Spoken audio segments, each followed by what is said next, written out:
History: Ole Evinrude, born in Norway in 1877, immigrated to the United States and became an apprentice machinist at a young age.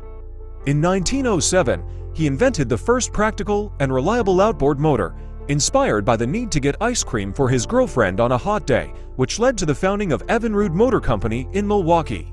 Best inventions: Evinrude's best invention was the first practical and reliable outboard motor, a one-cylinder, 1.5 horsepower model, which became an instant success upon its introduction in 1909. He continued to innovate, inventing a more efficient and lighter two-cylinder motor in 1919, and further refining his outboard motors with advancements such as a quieter and lighter engine made of aluminum.